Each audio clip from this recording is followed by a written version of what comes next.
家好，我哋成家嘅香港小薯仔咧，終於都嚟到東北啦！一落地咧就直奔長白山。講下住嘅地方啦，萬達嘅錦華度假酒店咧就強烈要推薦俾所有咧成家人嚟滑雪嘅家庭。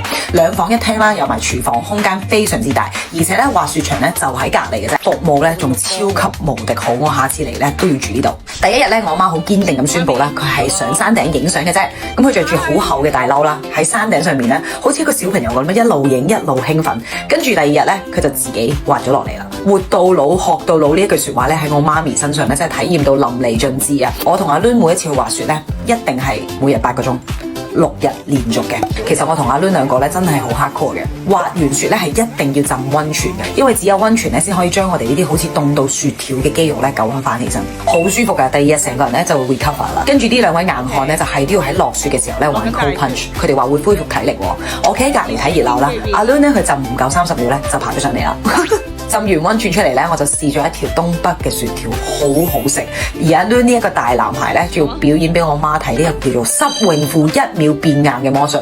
你睇下我媽笑得幾開心。講起食咧，喺東北咧，我係冇試過食過唔好食嘅餐廳嘅。有一間嘅朝鮮菜餐廳咧，令我印象特別深嘅。喺呢度做嘅阿姨咧，好熱情嘅，一路過嚟同我哋傾偈啊、夾餸啊，問我哋喺邊度嚟㗎。我覺得有一種咧好莫名嘅親切感。我哋走嘅時候咧，阿姨仲一定要送幾支藍莓汁俾我哋，話得閒嚟香港買嘅時候咧，上去睇下我哋。我真係覺得嗰一刻咧，我俾呢個阿姨嘅熱情咧融化咗啊，仲 work 過溫泉啊！聖誕當日咧，我哋去玩咗 snowmobile， 雖然咧好刮風好鬼凍啦，但係沿途嘅雪景咧真係靚到不得了。玩完咗之後咧，呢個領隊阿叔咧仲帶我去佢 office 嗰度咧食佢哋 local 嘅菜，有殺豬菜啦、酸菜白肉啦、越蘿蔔啦，我好中意呢一種咧好 local 嘅體驗㗎。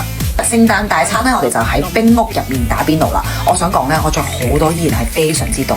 如果你哋要去嘅話咧，記得一定要戴手套。呢一切嘅話咧，都要多謝阿 Lun。最貼心嘅咧就係佢成日都會考慮到我媽，驚佢滑雪無聊啊，夜晚就安排溫泉啊，去食嘢啊，即係將我媽咧照顧得非常之好，真係要好多謝你啊！跟住咧，我哋就去咗延吉嘅圖門啊。你哋會留意到咧，佢啲路牌咧全部都係中文同埋朝鮮語㗎。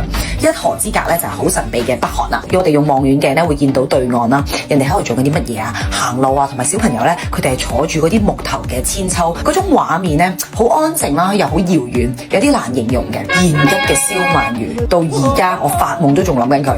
佢個皮好脆啦，啲肉又好嫩啦，啲燒汁又不得了，可以話係我咁大個人食過最好食嘅鰻魚。而且咧，餐廳入面嘅人咧，基本上都係朝鮮族人嚟嘅，周圍啲人咧都講住朝鮮語嘅，一聽落去咧就好有異域嘅感覺啦。跟住咧，我哋就去咗好出名嘅水上市場啦，等我媽徹底放飛自我，大買特買。呢個水上市場咧有各式各樣嘅泡菜啊、小食啊、特產啊，但係咧就要早啲起身，因為佢好似中午之前咧就會收檔噶啦。最後咧，係成個旅程嘅高光時刻啊！我哋真係冇諗過我媽咧會想着住呢啲朝鮮服咧去影相嘅。大家要知道係零下20幾度，我企喺出面30秒咧我就頂唔順啦。但係我媽咧可以擺 pose 擺咗差唔多3個鐘，佢話佢興奮到完全唔覺得凍。我哋3個咧就頂唔順，入室內睇住電影等佢。不過咧真係冇諗過我媽啲表演力咧都幾好喎。呢一次嘅東北之旅啦，凍咧係真係非常非常之凍，開心咧亦都真係好開心嘅。我都好耐冇放過咁長嘅假期啦。我哋下一個 video 再見，拜拜。